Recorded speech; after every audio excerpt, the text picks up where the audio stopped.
Serious, Redditors who have been declared clinically dead and then been revived. What was your experience of death? I went into septic shock and organ failure last year. I only remember being wheeled into the ER and then waking up the next day. It was like going to sleep, but it feels like you've been fighting sleep for weeks. I found dying exhausting, weirdly enough. I had no feelings of euphoria, just blackness. I could feel myself dying. I always tell people that my vision was like one of the old-fashioned TVs with tubes, so that when you turn it off it just kind of shrinks until the image disappears. I also remember breathing being something that I had to make myself do. No more autopilot until I couldn't anymore. I was also profoundly sad in that moment because I felt that I would be missing so much. Also that I would never see my fiance's face ever again. First year living in Japan, I was out drinking with my college-age students, and drinking a lot. I've never liked fish, due to growing up with southern parents who would fry it, and the smell alone made my friends and I leave the house for hours. But I was in Japan. When in Rome, you know, sashimi didn't smell so bad. So I drunkenly started popping them in my mouth like I was eating popcorn. Hated the taste, but I'm drunk. And in Japan, do you like it? I was asked. Yes. I lied in return. More was ordered. Sashimi, beer, whiskey, sours. I got really hot and kept unbuttoning my shirt until I hit the point I realized I had thrown it off and was just in a white t-shirt. But why was my neck so tight? Panic hits me, and I just lie with my head back trying to focus on something besides my predicament. No go. The lights I'm looking at suck into my eyes and my memory from here on is gone. Wake up in a hospital. Throat is in intense pain. I'm drunk, surrounded by Japanese doctor staff, and only one female student stayed with me. She comes and says to me in English, tears in her eyes, hugging me, "You died, sensei. You actually died." Apparently my throat swelled up. I stopped breathing and at some point I was dead for what I heard was only 18 seconds or so. The doctor eventually musters up strength to eke out, "You, fish, allergy." Now I know I'm allergic to fish. Still in Japan.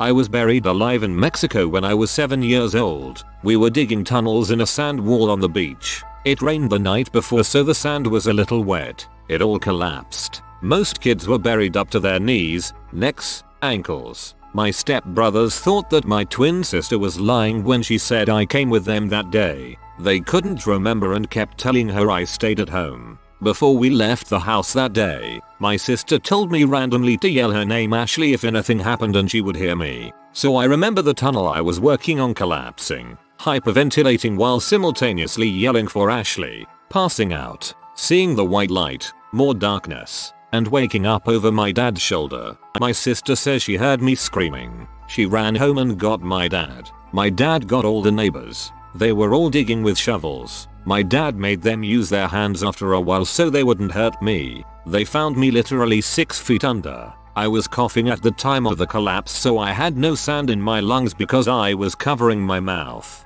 They found my hand sticking up above my body first because I was throwing sand out of my tunnel. My twin sister saw me and I was blue. My stepmom attempted CPR. The ambulance came and couldn't find a pulse. They used the defibrillator and brought me back to life. I am now 25. Totally fine. Left the hospital that day, pregnant with a healthy baby boy, and love my twin sister more than anybody in the world.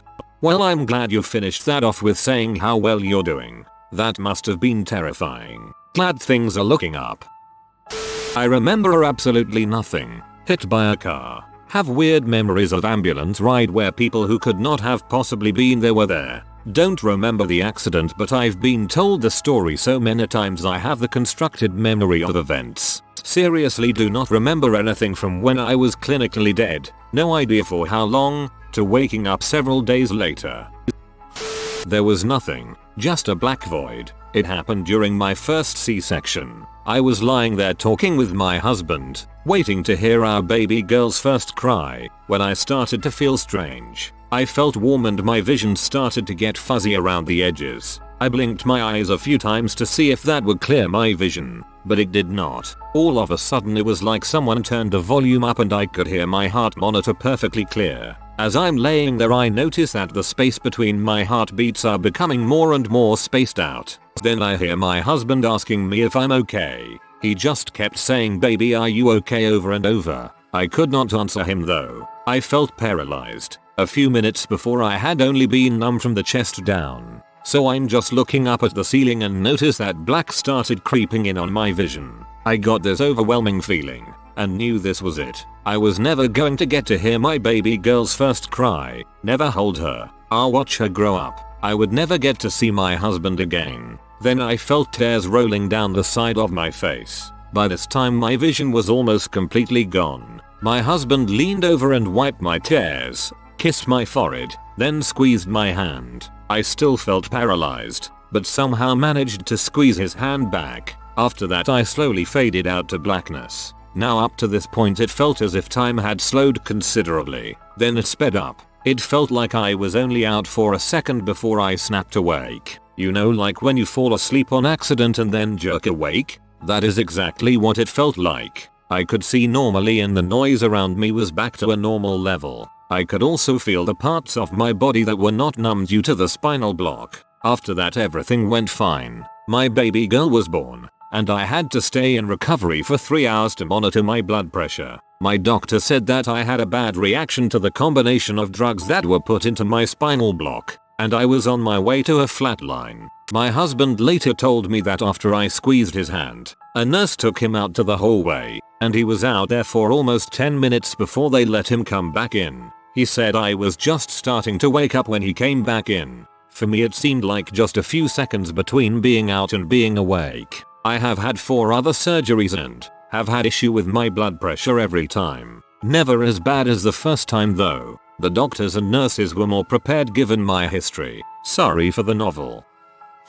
I had just been brought into the ER for a seizure and was being seen by the doctor. It was the first time anyone had witnessed me having a seizure, though in hindsight probably not the first seizure I had, so no one really knew what to expect. The doctor was concerned that I would have another seizure, so she started me on an IV dose of something. Don't remember what it's called, probably should, and told me to let a nurse know if I started to feel any symptoms of an allergic reaction. Only a few moments later it started to feel like I was burning up from the inside. There was just this overwhelming heat, and I managed to get the attention of a nearby nurse just as my throat began to swell shut. The next thing I remember is waking up in a hospital bed on an inpatient floor. I'd had a bad allergic reaction to the medication and was clinically dead for about a minute before they brought me back. I didn't regain consciousness right away, so I had already been admitted by the time I woke up.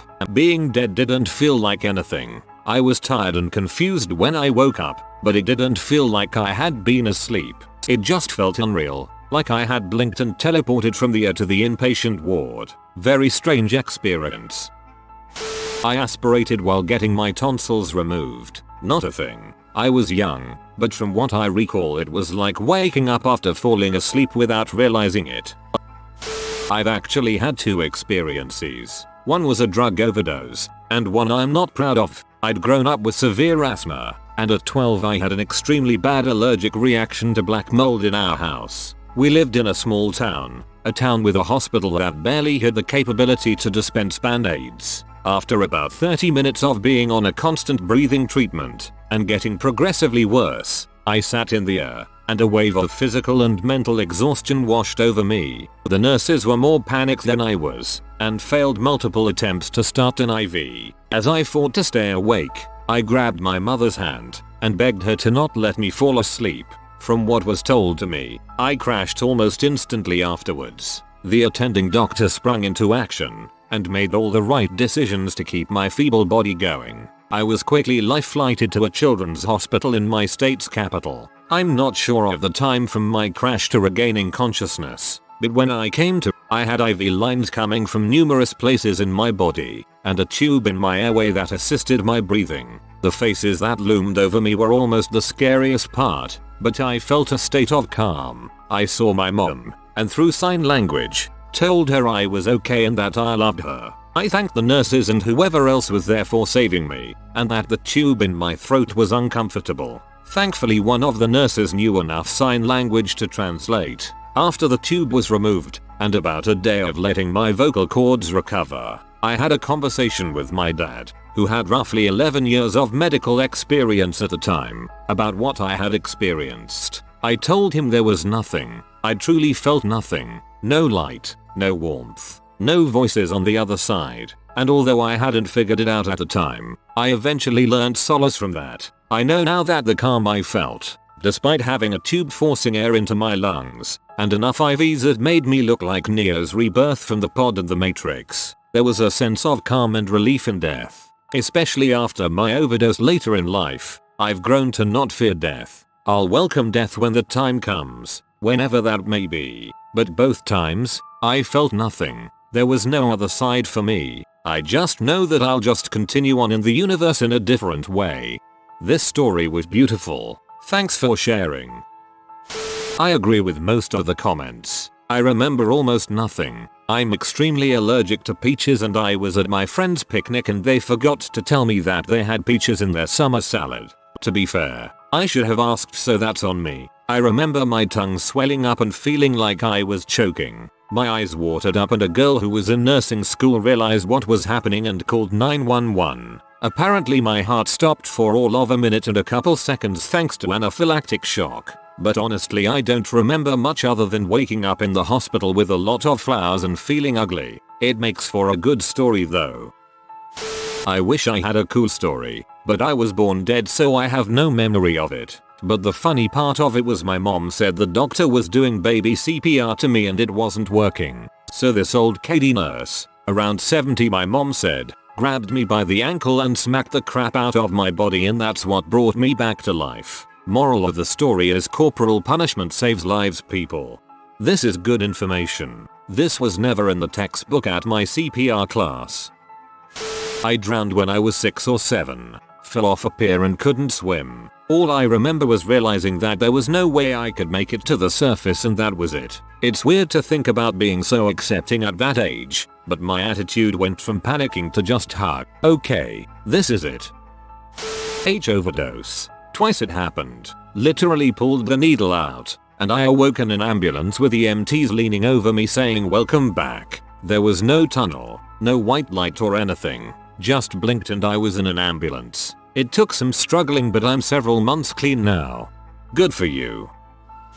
12-year-old me got tangled up in the hammock on our porch and it wrapped around my neck. I was out within seconds. I had a very vivid dream vision of fighting my way through a tunnel. Very large diameter tunnel with smaller tunnels in its sides which would produce various opponents. Some I would engage with but most I would evade and race past. It was very much like a Dungeons and Dragons type encounter but it was very much plain old me as the main character. No equipment or enhancements. I don't remember many details but the tunnel was lighter in the direction I was heading and I did feel like it was a goal I needed to reach. At some point my mom came looking for me. Lucky for me it happened just before dinner time. Was able to cut me loose and call an ambulance. No idea of the order of events or time frame but it was a house way out in the boonies. Had to have taken a while for the ambulance to get there. I remember the EMTs reviving me and struggling to say my name for them then blacked out again. Briefly came to in the emergency room when there was an intense pain in my groin. It felt like they were giving me a shot in one of my testicles but I'm not sure if that's actually what was happening. Then woke up the next day feeling very weak with a rope burn around my neck that took almost 2 months to fade away.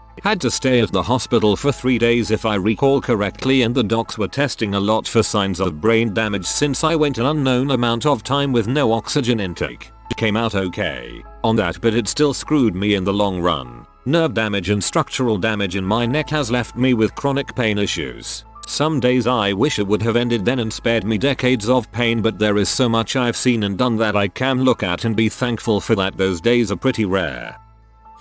Nothing happened at all, like falling asleep and waking up. But I did a lot of research after and apparently oxygen deprivation can cause a lot of hallucinations that people report as a NDE.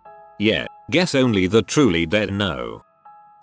I don't think I have ever told anyone this story or if I did it was when I was a kid because I just imagine no one would believe me. But when I was very young I was given penicillin and suffered anaphylaxis. Luckily we lived near a hospital so I was rushed there, but I don't have much memory of what happened then. I was told they injected my heart with adrenaline to start it again. My mother never really talks about it being so serious, but I am positive I nearly died. I remember being in the hospital bed and floating above myself. Doctors around my bed and my parents there crying. I distinctly remember floating up and up to a light. I could see myself on the bed and I continued to float up until suddenly I returned to the bed and everything was back to normal. I will never forget the image of seeing myself there, and I know it sounds crazy but it happened.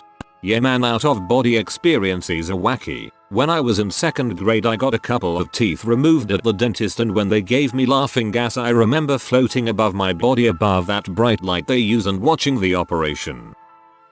I had pneumonia really badly Christmas Day in 1984. Went to the hospital. I remember struggling very hard to breathe, then suddenly I felt like it was effortless and felt a floating feeling. I felt like I was rising up to this point that opened up in the room, and in this rift I could see 3 angels. Just cause IDK, what else to call them. 1 was large and 2 were small. Even though the small ones didn't seem like kids either. They were welcoming and soothing. More like giving off those vibes than doing or saying anything. I got scared and quickly snapped my head around, and I could see the room from above and see my mom running to get help.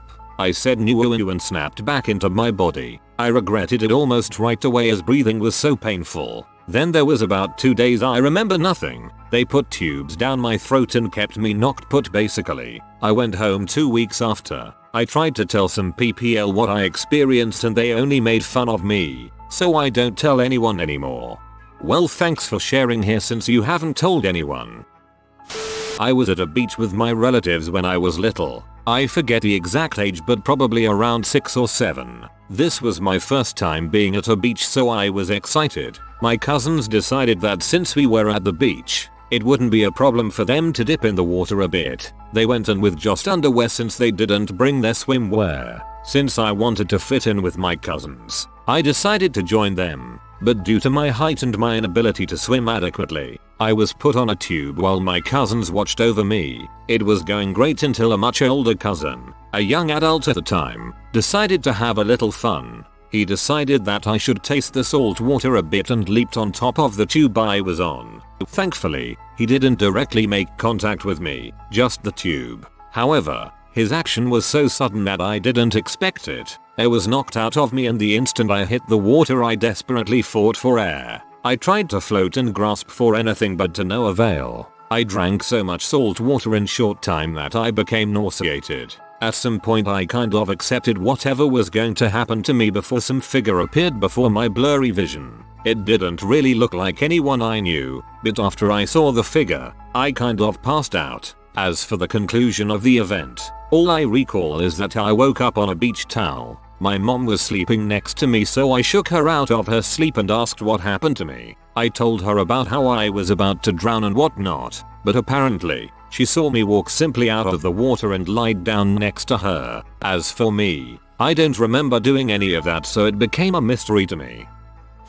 Since I'm assuming you're talking near-death experiences, I've had that happen to me before. When I was around 12 I got really sick. I don't remember what exactly I had. I'd have to ask my mother, and we don't really talk very often. Whatever it was, my body felt super cold, like I was in a freezer or something, and I was shaking so violently that I remember a nurse offhand mentioned that I might need to be restrained. I won't get into the gritty details, but in that moment I'm not sure if I actually legally died, but breathing got so hard that I lost consciousness and suddenly I felt really warm. Then I realized I was floating above my body, and I could see everything that was happening around me. I saw my parents, the doctors, and I could move around freely, even moving through walls. The craziest thing about it was that I flew down the hall towards the cafeteria where my older brother was, because I wanted to see him one last time. Around this time, I felt like I was being pulled upward,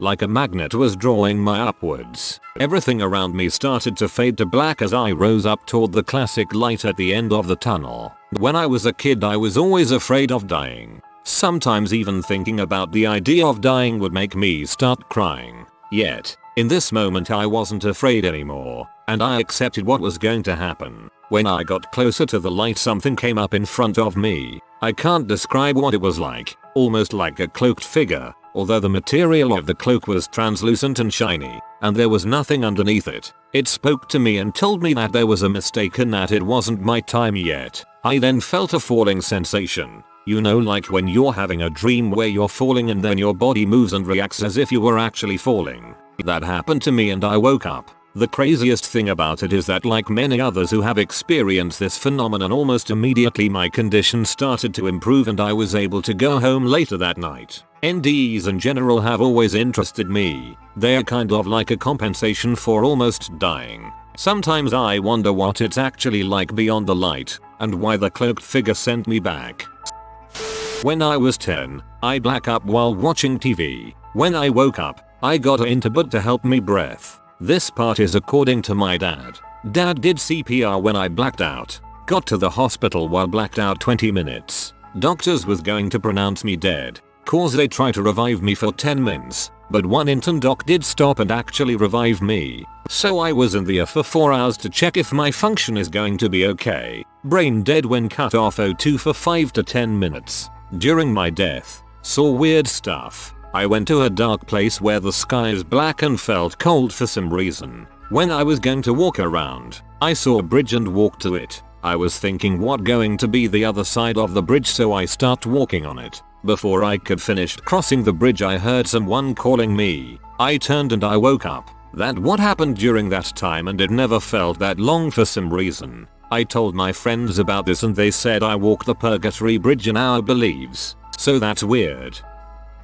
When I was in 3rd or 4th grade, my dad had a massive heart attack. He was clinically dead, and they tried reviving him once with the defibrillator with no luck. As far as I remember, they are only supposed to use it a certain number of times before giving up and calling time of death. But there was one nurse there who wasn't ready to give up. She kept saying, "One more time. One more time." In the meantime, my dad says that he was drawn to the brightest, whiter than white light he has ever seen. There was a figure waiting for him there who was wearing whiter than white robes. He couldn't quite find the words to describe what the figure looked like, but he said he knew it was Jesus. He is quite religious. For context, he says that he asked the figure, "Please, let me go back to raise my girls." At that exact moment, after the 3rd extra use of the defibrillator, he was revived. To know that he gave up what he believed to be heaven just to see that my younger sister and I didn't have to grow up without a dad.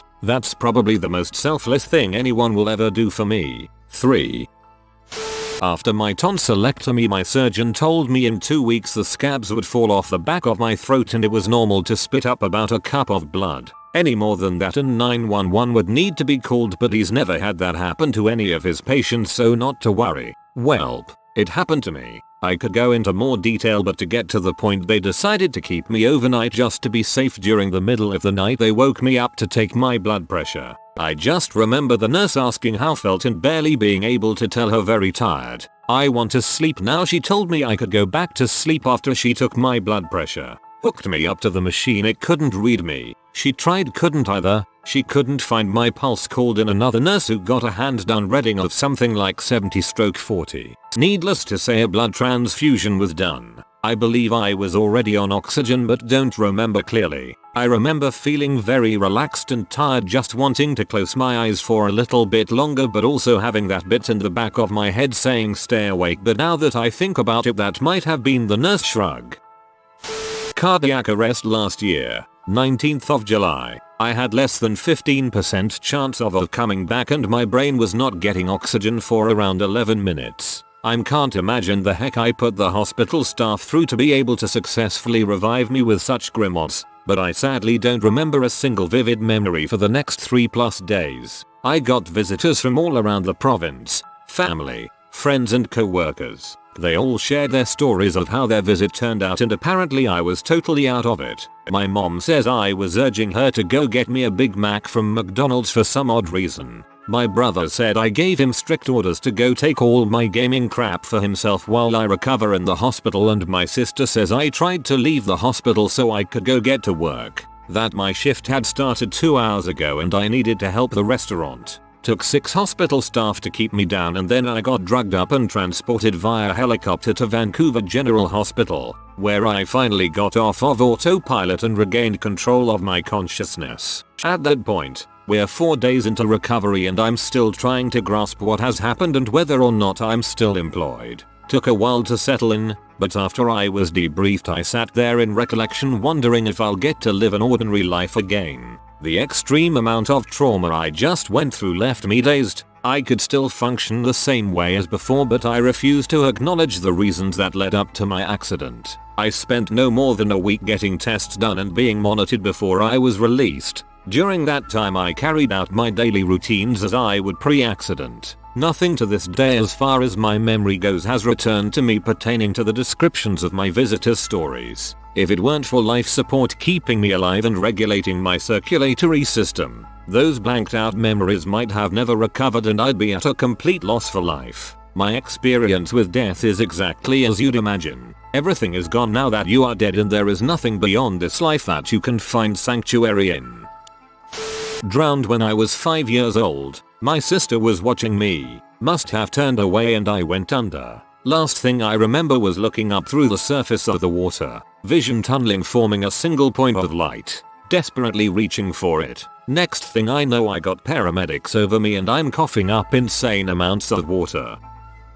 I was in a major car accident as a teenager in which I was a passenger in the back left seat. The front seat passenger was sleeping and I couldn't tell that the driver had also fallen asleep as I was seated behind her. We started drifting off the road and I reached forward for the gear shift, straining against my seatbelt as we hit a telephone pole going around 50 miles per hour. I knew immediately that my lung was punctured due to how difficult breathing was, but I didn't realize the extent of my injuries until much later. The homeowners came outside and called the cops. EMTs were there very quickly as we crashed less than a mile from the firehouse. They couldn't airlift me because of heavy fog, so they brought me by ambulance to the best trauma hospital around. I was drifting in and out of consciousness on the ride there. Luckily the hospital was undergoing a shift change when I arrived, so there were double the number of surgeons, nurses, etc. as normal. What was really weird was that I was almost dead by the time I was prepped for surgery, but as soon as I saw my parents in the hallway on the way to the OR, I perked up. I was totally lucid and sounded alert and strong. I told them that I loved them and that I would be fine. Less than 5 minutes later I was coded on the table. My heart stopped for 5 minutes, so I guess I was technically dead, but I didn't see any bright lights or loved ones. It was just a total blank, like dreamless sleep. During surgery they had to give me 9 units of blood because my liver was badly torn by my seatbelt. I had a broken sternum and broken ribs, which may have been from the CPR or from my seatbelt. I was in a medically induced coma for 4 days afterward, which was also like a total blank. Before anyone uses my story as an excuse to not wear their seatbelt, I almost surely would have died had I been ejected from the car. It is important to make sure that your seatbelt is worn properly. However, if I had been seated normally and not straining for the gear shift, I would likely have only had minor injuries like the car's other 2 occupants. Honestly, I don't remember much. Right before, I remember my heart pounding and my whole body shaking. I remember thinking my heart hurts, and I went down. I didn't have an epiphany. I just woke up in pain from CPR and whatnot. My whole body hurt, and I could barely breathe. Apparently, at first, no one knew what was going on because I was a 19-year-old female. But in reality, I don't remember much of anything. Nothing. Absolutely nothing. I don't remember the last day before I died, or the next week after before I woke up in ICU. I've asked several medical professionals, and they tell me I am unlikely to regain any memory of the event. And that's probably for the better because I had a heart attack and a stroke and they're probably best not to remember. Does flatlining count? I flatlined. Experienced nothing, but around the time that it happened my mother saw clipboard fall out of one of the hospital holders. They have the front guard so it shouldn't have happened, and is 100% convinced it was my grandmother telling her something went wrong. Actually have never told anyone this, and I'm going to leave some small details out to protect my anonymity. This feels like a very faded dream, but when I was about 14 I had a bad sports injury that ended me quickly in the hospital for surgery. Apparently during the surgery I was dead for a short period of time. At the time I was a very lonely kid who felt I would never meet anyone. After the surgery I felt spoken for and have had many dreams about trading my eternity for a family. I did eventually find someone and I now have a kid, but I still feel like I don't belong to myself. It's quite hard to describe. I'm an agnostic and have spent most of my life writing this off as fever dream brought on by the knockout drugs. If you are new to the channel, you can subscribe. I publish new videos every day. Until then, check another video.